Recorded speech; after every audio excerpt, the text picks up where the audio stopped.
ಜೈ ಶ್ರೀರಾಮ್. ನಾನು ಅರುಣ್ ಕೃಷ್ಣ. ಕಾಶಿ ವಿಶ್ವನಾಥ ಮಂದಿರದ ಪಕ್ಕದಲ್ಲಿರುವಂತಹ ಜ್ಞಾನವಾಪಿ ಮಸೀದಿಯ ಬಗ್ಗೆ ಭಾರತೀಯ ಪುರಾತತ್ವ ಇಲಾಖೆ ನಡೆಸಿದಂತಹ ಸಂಶೋಧನೆಯಿಂದ ರಹಸ್ಯಗಳು ಸ್ಫೋಟಗೊಂಡಿದೆ.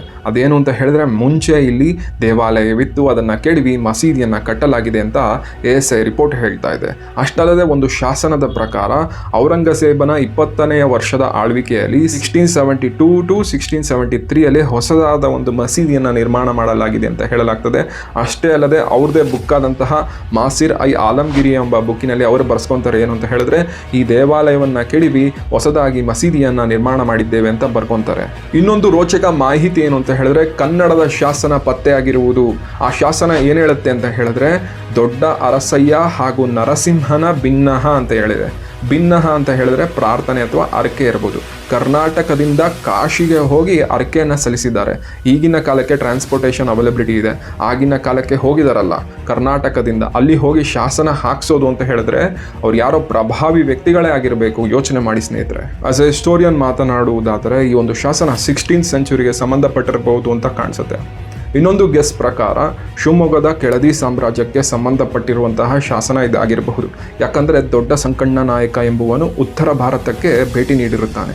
1558 to 1560 ಒಳಗಡೆ ಉತ್ತರ ಭಾರತಕ್ಕೆ ಭೇಟಿ ನೀಡಿರುತ್ತಾನೆ. ಇವನ ಪ್ರಧಾನಿ ಬಂದು ನರಸಿಂಹ ಅಂತ ಇರ್ತಾನೆ. ಈ ನರಸಿಂಹ ಹಾಗೂ ಶಾಸನದಲ್ಲಿ ಬಂದಂತಹ ನರಸಿಂಹ ಇವರಿಬ್ಬರು ಒಬ್ಬರೇ ಆಗಿರಬಹುದು ಅಂತ ನನ್ನ ಊಹೆ. ಇನ್ನೊಂದು ಊಹೆ ಪ್ರಕಾರ ಇವರು ಕರ್ನಾಟಕದ ವ್ಯಾಪಾರಿಗಳು ಹೋಗಿ ಕಾಶಿಯಲ್ಲಿ ತಮ್ಮ ಅರ್ಕೆಯನ್ನು ಸಲ್ಲಿಸಿದ್ದಾರೆ ಅಂತ ಕಾಣಿಸುತ್ತೆ. ಮೂರನೇ ಊಹೆ ಮಾಡುವುದಾದರೆ, ಯಾರೋ ಕೋಲಾರ ಹಾಗೂ ಚಿಕ್ಕಬಳ್ಳಾಪುರಕ್ಕೆ ಸಂಬಂಧಪಟ್ಟಂತಹ ಪಾಳೆಗಾರರು ಕಾಶಿಗೆ ಹೋಗಿ ತಮ್ಮ ಪ್ರಾರ್ಥನೆಯನ್ನು ಸಲ್ಲಿಸಿರಬಹುದು ಅಂತ ಕಂಡುಬರುತ್ತೆ. ಕಾಶಿಗೆ ಸಂಬಂಧಪಟ್ಟಿರುವಂತಹ ಶಾಸನಗಳು ನಮ್ಮ ಸುತ್ತಮುತ್ತ ಕಂಡುಬರುತ್ತೆ.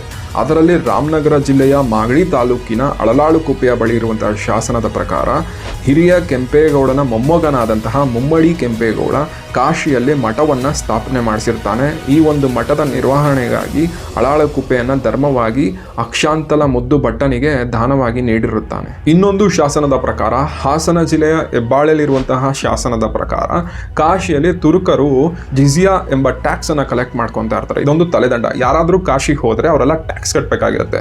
ಹೊಯ್ಸಳದ 3ನೇ ನರಸಿಂಹ ಏನ್ ಮಾಡ್ತಾನೆ ಅಂತ ಹೇಳಿದ್ರೆ, ಹೆಬ್ಬಾಳೆಯಲ್ಲೇ ಕಲೆಕ್ಟ್ ಆಗುವಂತಹ ಟ್ಯಾಕ್ಸ್ ಅನ್ನ ಜಿಜಿಯಾ ಟ್ಯಾಕ್ಸ್ಗೆ ಕೊಡ್ತಾ ಇರ್ತಾನೆ. ಯಾಕಂದ್ರೆ ಇಲ್ಲಿಂದ ಕರ್ನಾಟಕದಿಂದ ಆಗಿರಬಹುದು, ತಮಿಳರಾಗಿರಬಹುದು, ಆಂಧ್ರದವರಾಗಿರಬಹುದು, ಕೇರಳದವರಾಗಿರಬಹುದು, ಬೆಂಗಾಳದವರಾಗಿರ್ಬಹುದು, ಯಾರೇ irrespective of caste or creed ಯಾರೇ ಕಾಶಿ ಹೋದ್ರೂ ಅವರು ಟ್ಯಾಕ್ಸ್ ಕಟ್ಟುವಂತಹ ಅಗತ್ಯ ಇರಲಿಲ್ಲ ಅಂತ ಈ ಶಾಸನ ಹೇಳಲಾಗ್ತದೆ.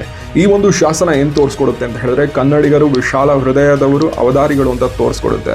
ಇದು ನಮ್ಮ ಹೆಮ್ಮೆ ಆಗಿದೆ. ಇದೇ ಥರ ವಿಡಿಯೋಗಾಗಿ ನನ್ನ ಫಾಲೋ ಮಾಡೋದನ್ನು ಮರಿಬೇಡಿ ಅಂತ ಹೇಳ್ತಾ, ನಮಸ್ಕಾರ. ಜೈ ಶ್ರೀರಾಮ್, ಜೈ ಕರ್ನಾಟಕ.